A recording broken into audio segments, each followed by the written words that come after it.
our own lives to make that special effort to turn inwards and enter in relation with our deepest and our highest truths. And there are many ways to enter in that relation. One is in the movement of bhakti, the heart opening and giving itself in love to the divine. Whatever form that takes in your own tradition, according to the imprint of your own personality.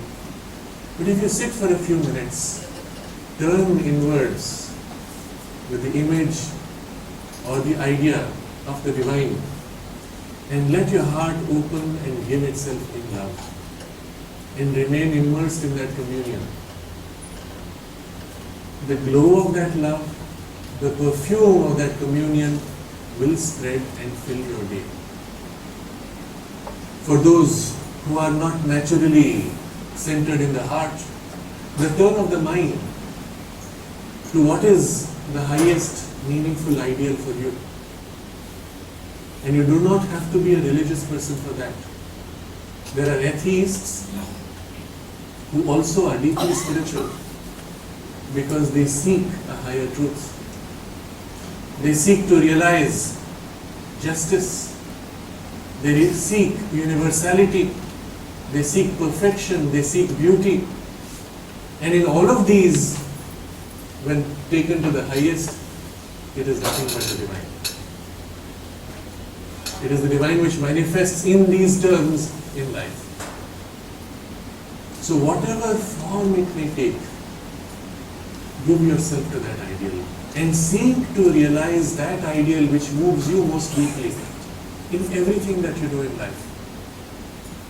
You notice in history and the whole sweep of human history that we know, every civilization has risen to its highest when it pursued its highest ideal. I just returned from Japan, and being there for a whole week, my first step out of Japan was a bit of a culture shock, because there I got used to the sense of beauty, the extreme cleanliness that exists in all public and private spaces, which is almost effortless because it's part of their culture. The worshipping of beauty. You see people seated in a park just gazing at a beautiful flowering of trees, gazing at the river that flows and enjoying that beauty. We cannot even try that in India. If you sit in front of the river, most likely the river is so filthy that you wouldn't enjoy the space and the experience at all. But they have taken pains to make everything beautiful. And as long as Japan pursues that, it will remain great. As long as Greece pursued the ideal of the beauty of form and the beauty of thought, it remained great. When it lost that ideal, it is in the mess that it is today. Economically, politically, and otherwise. As long as we pursue that ideal, whatever it may be to us personally, we will find through it and in it the fulfillment of our individual purpose. And together, when we do that, collectively, we fulfill our collective purpose. This turn, this personal effort that we must bring into our lives is the immediate necessity for India's awakening, for the world's survival.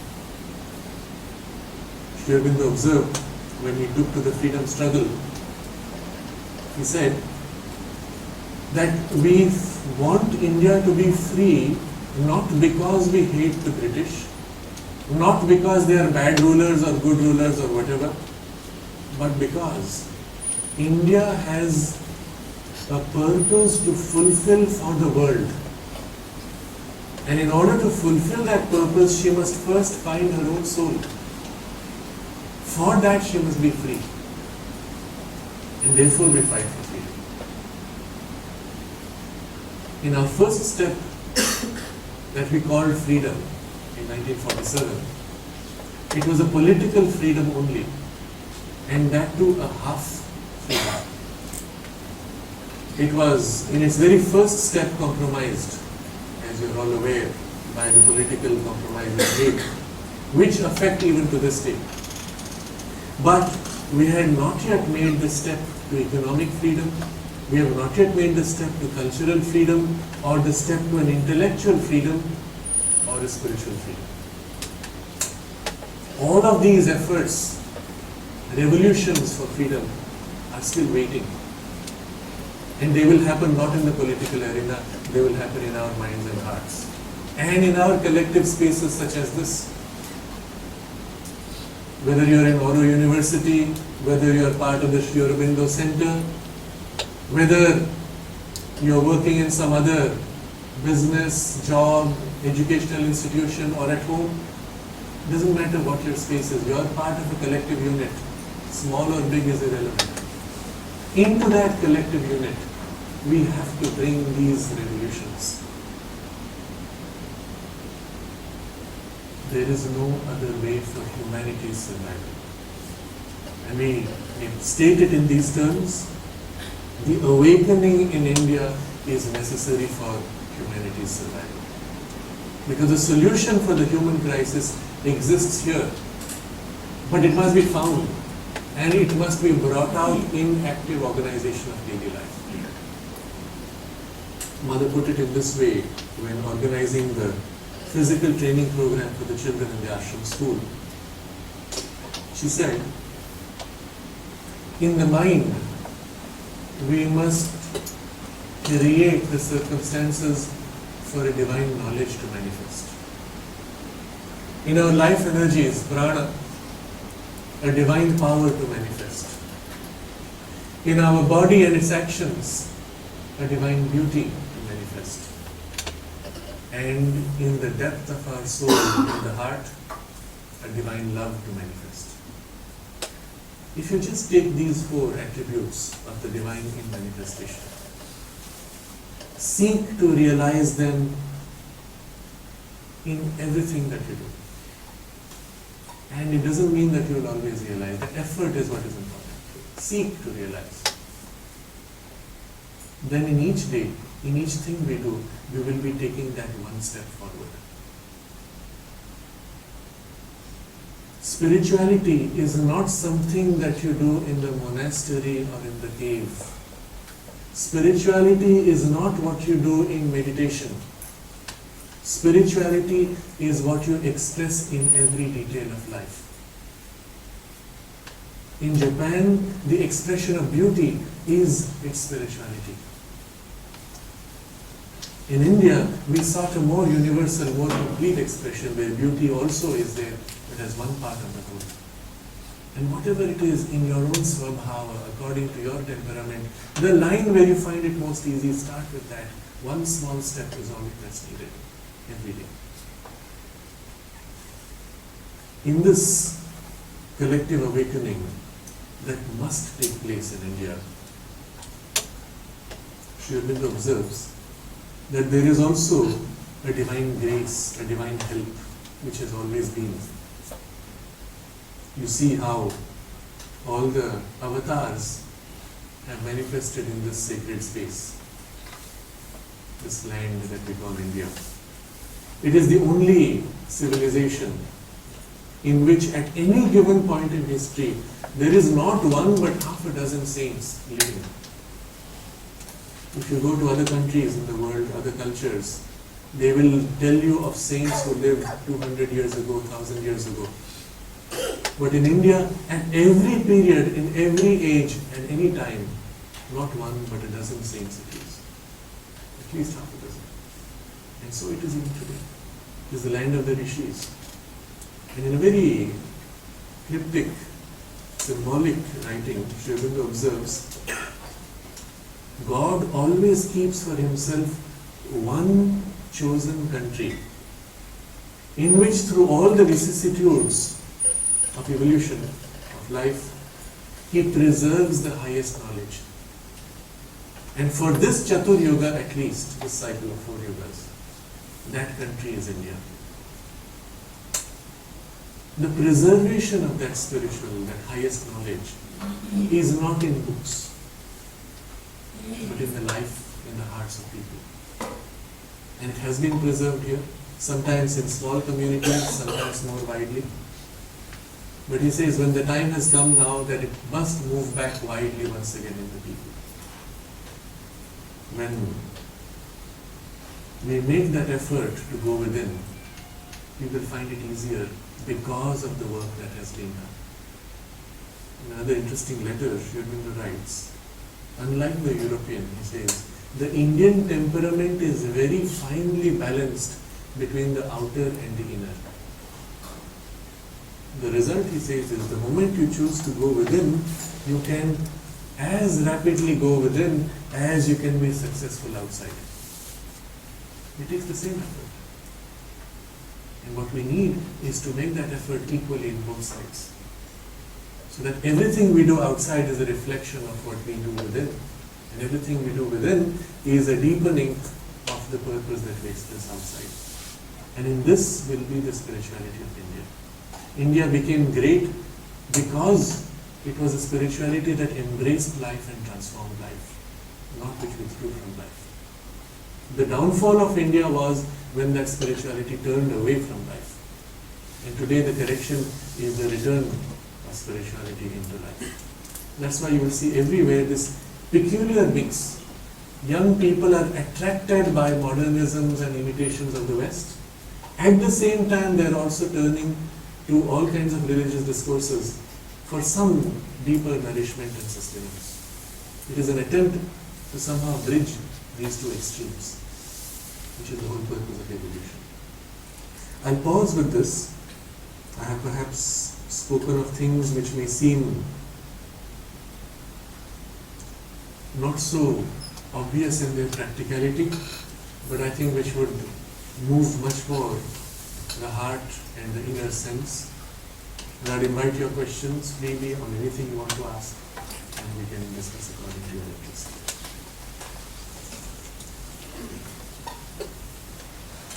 You told about the narrowing of the vision and outlook. Sometimes narrowing of vision is necessary for more specialization in deep knowledge in a subject. So is it against the interest of development and everything? Yes. See, it is the nature of any specialization that it becomes blind to its other extreme. On the other hand, it is the nature of any universalization that it loses depth. And this is the most comprehensive term and mastery of the mind, that it is infinitely wide and infinitely deep. Is it possible to have this? This is the question. If it is possible, then it is the one thing worth pursuing in our training. If it is not possible, then of course it doesn't matter.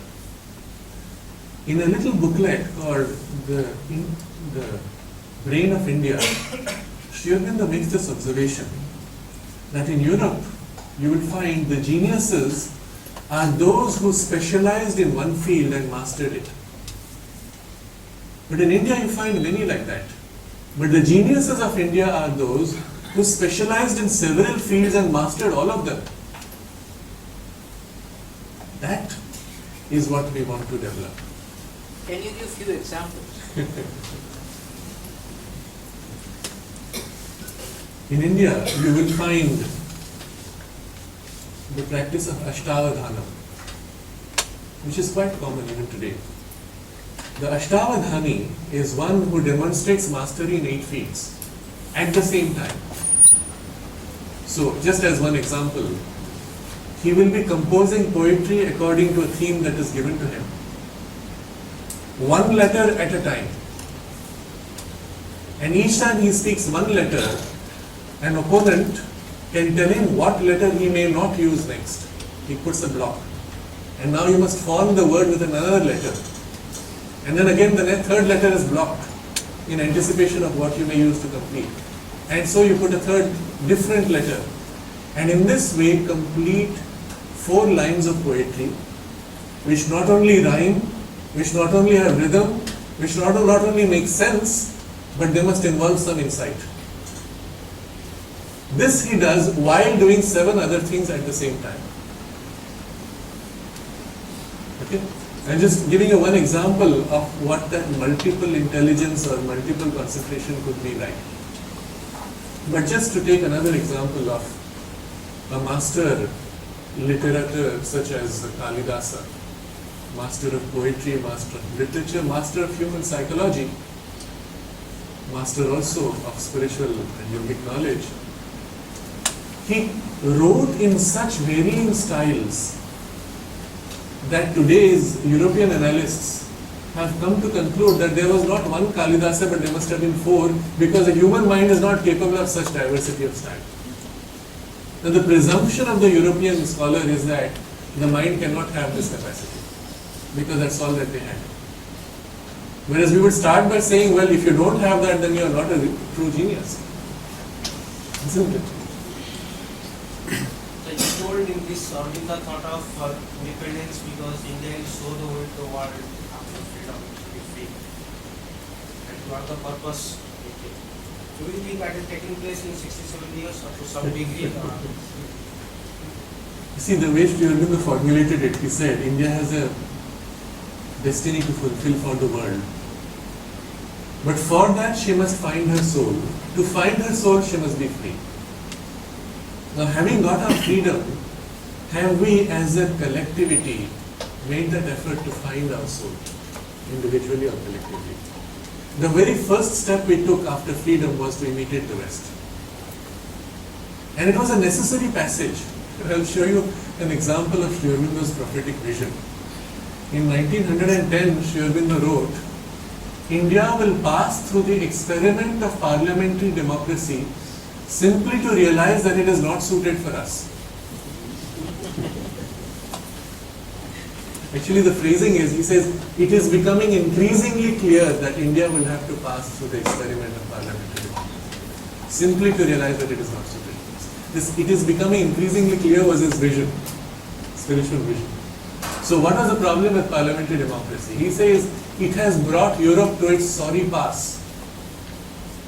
And the only country where it has worked is England, which Napoleon described as a nation of shopkeepers. Now it's not just a rude comment, but it also describes the mindset of the people. The parliamentary framework can only work in a small community which does not have too much diversity, which looks only at local interests. It cannot operate in a space which has rich diversity and which has widespread interests. You have the chaos which you see today. But more important, you have to observe, the parliamentary democracy is perverted because it has an indirect election system. And he says the Indian mind wants to choose its king. Now I'll show you what happens in practice. In a presidential system, we would choose who has to lead. But in the parliamentary system, we have to elect the local representative of the party. What do? We don't think of who is the better representative. We think of who we want for the Prime Minister. So in 1984, we wanted Rajiv Gandhi to be Prime Minister because he was uncorrupted. Or so we thought. Because he had not been in politics and had not been compromised. Therefore, we chose him, we trusted him. To vote for him, when I go to the voting booth, I find his party representative who is the same old criminal. And I have to vote for him to get the man that I want. And all the criminals get to parliament and still there is no guarantee that they will choose the man that I wanted. There is the horse trading cycle. That's how corruption starts. Now if you wanted a solution for corruption, replace this indirect election system by choosing a system where you choose your king, a presidential model. Just that one change and the whole corruption framework today will undergo a revolution. I'm not saying it will go away, but it will be revolutionized. It won't be so strong, so easy. Because you would choose, let's say I'm offering you, I'm not in election mode here. Suppose I offered Abdul Kalam and he stood to be President of India in a presidential model. No parties, no local representatives of parties. And you chose the man that you trust. I'm sure you would win hands down. And then he picks from the whole of India the people most competent for the different responsibilities as ministers. You can imagine what it would be like, isn't it? And it's not too difficult. The problem is we are saddled with a perverted system. We did not even stop to think, what do we want? We took the British system as it was and continued it. Worse, the administrative system of the government that the British created was designed for exploiting the Indian people. Colonialism was for exploitation. So the most powerful man at the grassroots level is the collector. His job is to collect taxes. So he is given all power. And when the British left, we continued the same system. So the system designed for exploitation still continues. We didn't stop to question what do we need as a governance system. So my response to you is this. When we have not made the effort to introspect what we want, and I'm not even speaking of the soul, just what we want as a people in terms of our basic aspirations. If we have not made that effort, how do you expect India to have moved forward to fulfilling its purpose? But in spite of ourselves, it has moved because of a pressure from circumstances. We will say divine grace, life, circumstance, destiny, whatever you use. It has moved through a bumbling passage, zigzagging, to come to certain recognitions, and the most important recognition is the system has failed. Now the next step we have to take is, what can we do? Not to fix the system, all the bandages have failed, but to create a new system. When we created our constitution, it was formed by a committee of 300 people. Dr. Ambedkar was only chairman of the committee. They did a patchwork job.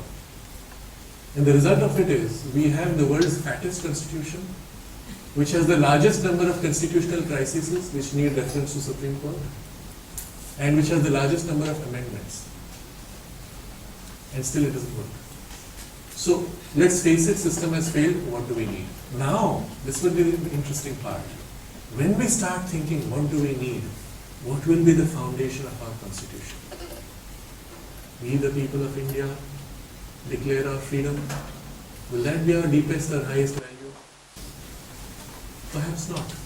What will be our civilizational value that we would cherish highest? This led us, and I will throw a word here as a suggestion. We have this word called dharma. What do we understand by it? Perhaps we are a little confused. And it's not religion. It's about the innate truth of things. That which is eternal, that which is permanent, that which is universal. To fulfill that, to realize that. You see, we had a governance system in the past involving kings, involving democracies, involving all kinds of variations. But although the word king is common with Europe, the meaning of king was very different. In Europe, king was the man who owns the country, who owns you, who owns the land. In India, Raja, king, was the man who stood to protect dharma. Interesting. His job was not to rule. He didn't own you, he didn't own the land. He stood up to protect dharma. His job was to ensure that it was dharma that rules, not he. This is a very interesting model of thinking, which is innate to the Indian mind. When we look at our Prime Minister or President, we don't think, is he our boss, is he our owner? We think, is he doing the right thing? And we say, no, he is not doing the right thing. This idea that we expect him to stand for the right, for the truth, which is independent of him, which is independent of us. This idea is innate to the Indian mind. So can we form a constitution which catches this? I believe we can if we put our mind to it. But that second step, after the first, realizing that the system has failed, the second step of articulating a new system has to be made. In this way, not just the national life, but our individual lives we need to rebuild, recast. This, I believe, is going to happen very soon, through crashing circumstances. Yes? Sir, in that way, do you think that United States has already progressed because towards that definition of modernity? Because unlike the European nations, Nothing will be useful for others to hear if you have the mic. my question is that do you think that United States has already progressed or conceived themselves into a state, unlike Europe where they had a renaissance and therefore they had that modern value system and all such stuff. But United States already sat down, founded their principles and all stuff, and therefore in a way defined dharma. in a way? It's a very interesting question because when you look at the founding fathers, as they call them in the United States, all of them were Freemasons. And as Freemasons, I don't know if you're aware, Freemasons is a, let's say, semi-spiritual community based in Europe and which went to America. And in going to America, they saw an opportunity to create a paradise on earth, to start from scratch. They went with great idealism. And it was this idealism which was the basis of their formulation of their constitution. For me, the point is not the specifics of the constitution. The point is it matched their ideals. And they tried to articulate as far as possible, with a vision as distant to the future as possible, to articulate their ideals. This is what is important. And yes, there will be problems, there will be correction and so on, which of course happens. But if your vision is far, and if your articulation is of your aspiration and innate truths, yes, that will carry you farther. To that extent, I will agree that the United States Constitution is superior to the Indian Constitution for its people, for the Americans. It may not be superior for India. Correct, correct. I, Yes. that's what my So, question. I'd like to ask you, how do we sow the seeds of patriotism amongst our children, and how do we stop them from, studying so that, they can only migrate to the US? That is the ultimate goal of any Indian work, how it is nowadays. So how do we ask them to stay back and give their best to their own country? Because we have been robbed by the British, but now again we are being robbed by the Americans. The best of our brains are there. So can we do something about this? Thank you. There are two sides to the question. What about this whole brain drain idea? But before that, your first question was, what can we do to sow the seeds of patriotism? I want to put it in this way. I believe that every child is born a patriot, wherever he may be in the world. Every child wants to be proud of his identity. He is looking for the symbols of that pride and self-respect. Under colonial rule, those symbols were deliberately removed, and the symbols of the greatness of Europe were placed before him. And it was deliberately done. So he grew up thinking Europe as the ideal and feeling the sense of inferiority. The epitome of this, and very symbolic of our political failure, was Jawaharlal Nehru, first Prime Minister of India. In an interview with the American ambassador,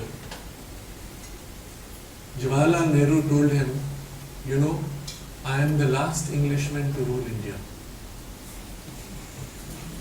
And this is recorded back in Cambridge. What is interesting in this is he thought himself not Indian. And that's why he had to send his clothes to be dry cleaned to Paris every week. Rather than creating the best resources in India, he had to take it to Paris because he belonged there, not here. The second perversion you see, he saw his role as Prime Minister to rule India, not to serve. That mindset has continued to this day. So the first problem is, the child seeking for symbols of his identity and pride is given the opposite symbols where he grows up in that inferiority. Give him the symbols which will show him his greatness. We don't do that. And this is the difference we want to make here in Oro University. How will we do that? Speak to him about his civilization. And give him the examples, the highest examples. When you tell them about Europe, you don't tell them about the mess that is in Europe. You don't tell them about the butchering that took place in Europe in the name of religions and all that. You tell them about the greatness, the peaks of Europe. Why is it that the Indian history textbooks speak only of the fallen conditions and not of the peaks? So speak to them of the peaks and then point out the aberrations and limitations as they have happened and what was done to overcome them, because it's human nature to fall. But we must formulate a different approach to our own history, which does not begin 500 years ago, but which began 5,000 years ago. Because that's where the ideals were first established. What are those ideals? How we try to live them, how we fail them, etc. Sri Aurobindo once observed, and this is interesting for a practical approach to children.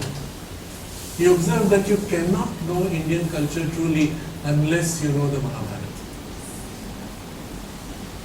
And I would suggest that with the very little children, narrate to them the stories of the Mahabharata. And it has a triple purpose. One is, of course, the historical symbols you have. And each figure in the Mahabharata is an ideal. Even the so-called bad guy is a great man in his own right. And his badness comes from some flaw in his personality. So you see this play of light and dark even in the greatest people. Second though, the Mahabharata also involves archetypes. You'll notice, and if you try this experiment, it's great fun. Look around in your circumstances of life.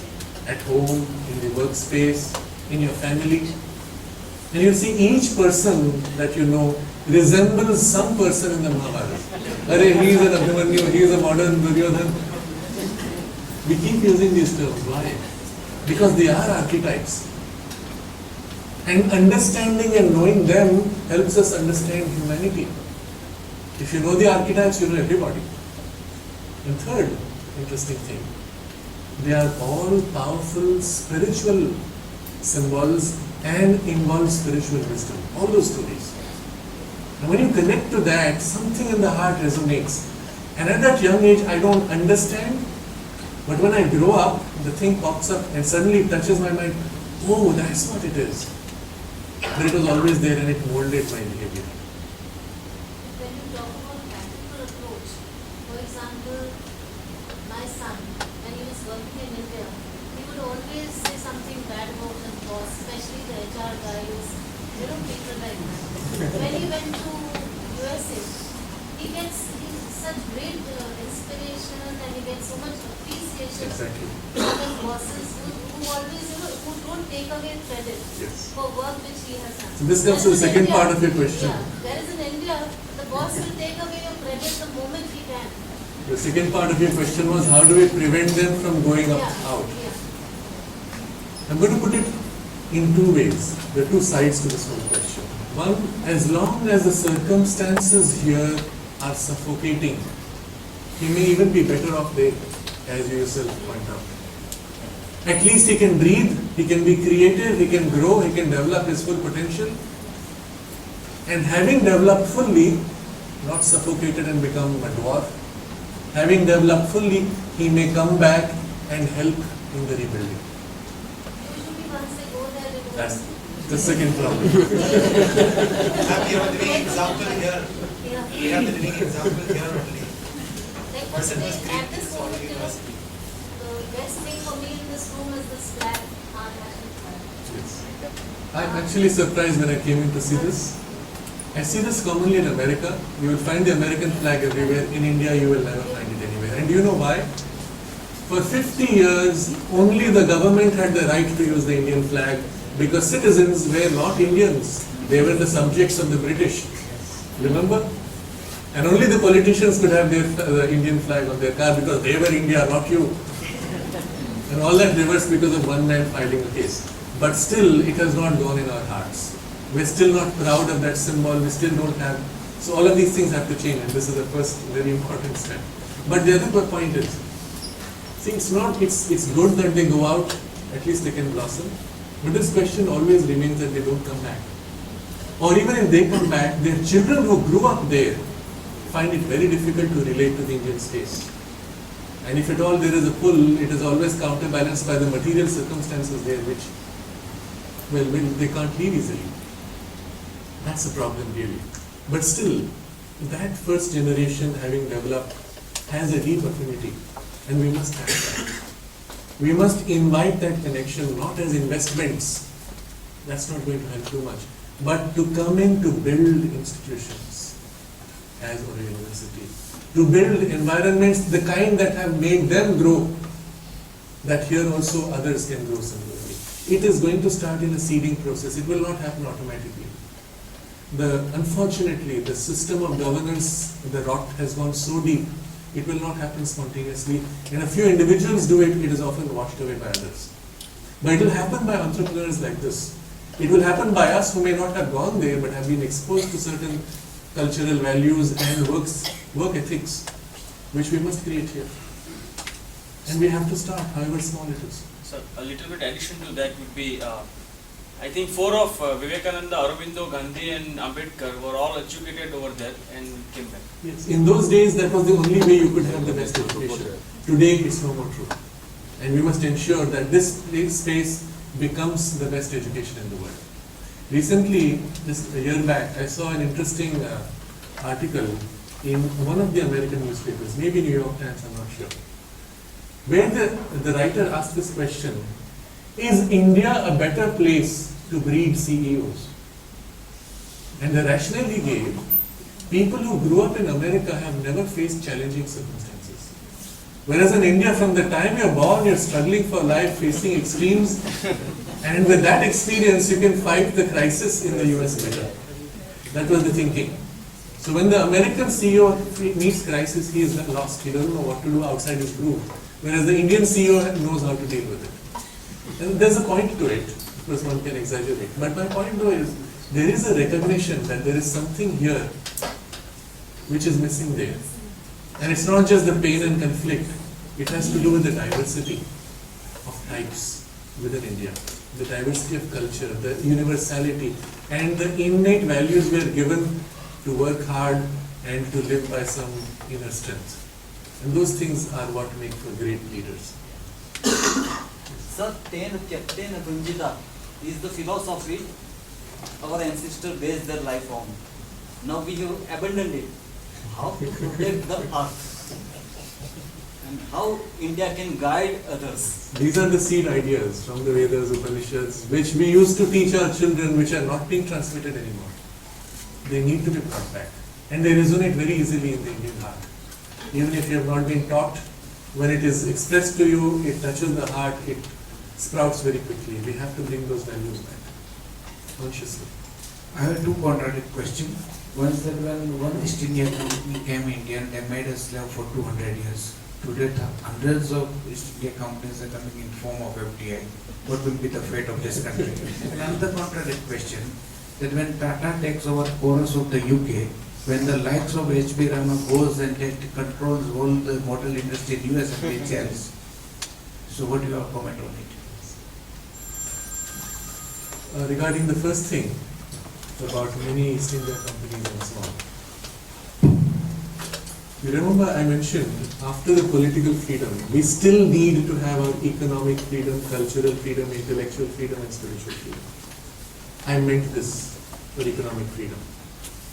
An economic framework not built by the Western model, but which is indigenous to India. And I'll tell you why this is so important and what's different. In the West, economies have at best survived 200 years. The Roman Empire, 200 years. British Empire, 150 years. American Empire, 50 years. They don't know a longer economic model. Their empires were built on exploitation of their colonies. No empire of theirs survived on its own strength. Whereas in India, I don't know enough about China, but I can say this with authority about India, was the only civilization as large as an empire, had also its own empires, which did not build itself on exploitation and enslavement of others, and which had a sustained economic thriving boom for 5,000 years unbroken. Obviously, there are principles of economy here which do not exist in the West. Win-win. The foundations of the Indian economic thinking are still there. The knowledge is still there. The models are still present, although largely broken and fragmented. But we can articulate a new economic model and framework which is sustaining and lasting, which looks at the long-term interest. And we should. So this is an important part of this development which is necessary. The second question about pride in Indian companies becoming global companies. Well, in the past, if you go back, I want to say that when foreign companies come out, we oppose them. Yes. Our companies are where we came. okay, yes. You see, in the past, India had always been a global player. We had the world's largest shipbuilding industry. We had the world's largest diamond production industry, which until 1895 was the only diamond production industry in the whole world in Surat. And even today, 9 out of 10 diamonds sold in the world are processed in India, mostly in this space. We had the world's biggest textile industry. Surat alone produced more textiles for export than 4 of the biggest companies in Europe. Okay, so we have this global consciousness is natural, innate to the Indian temperament. It will happen, and of these companies which go worldwide is a healthy sign. But the difference is this: when a company comes from the West to India, they come with short-term thinking. They come with an exploitative mentality. They look upon us still as a colony to be used. They don't think of us as friends and family. Whereas when the Tatas go to Europe, they will treat them the way they have treated their own employees here, and it's a very different relationship. So we must recognize that although we may not have an articulated Indian economic model, when we do expand, we have the innate Indian values on which we build that global identity. And you will see the same also in the hotel industry where... Yes. One last question. Yes. Sir, we the Indians have the habit of waiting for avatars. It says that we are now waiting for a Kalki avatar, but many say that it will not be in a form of an individual, but it will be the collective consciousness of the people. Is it the same thing you are reflecting today? And another small question. We have confused Westernism and modernity. Could you define modernism? What is modern?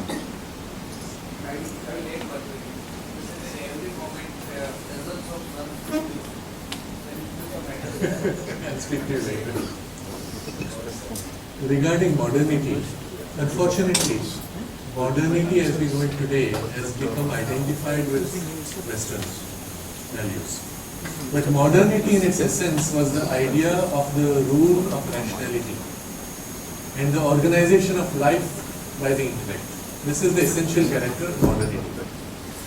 Since that particular term first took place in a consolidated form in the West, in Europe, that became the first model for the rest of the world. And India at that time being under colonial rule, that kind of a modern development indigenous to India was not allowed to happen.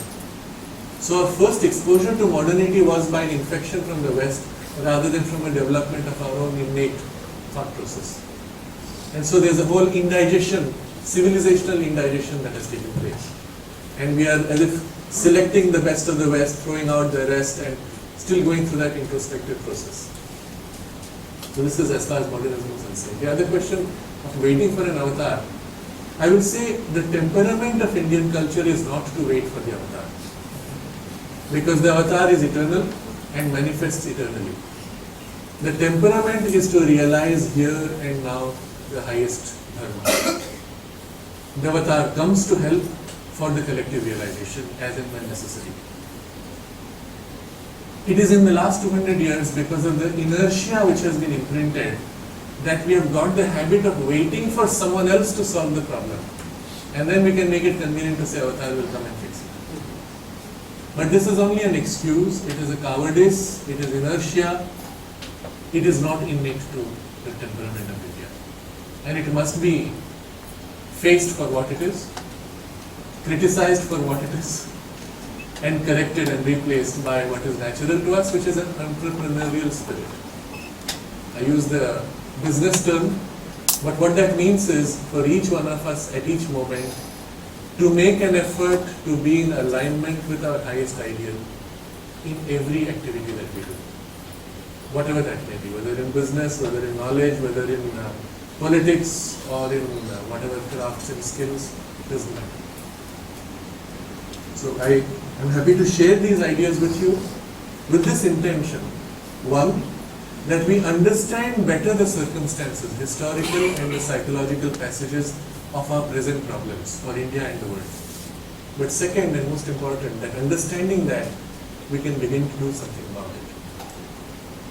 And this space of Auro University, where we are meeting, I view as one space, hopefully among many that will follow, where consciously from the beginning, from the initiation of this project, there has been this idea that we want to make a difference. I have known H.P.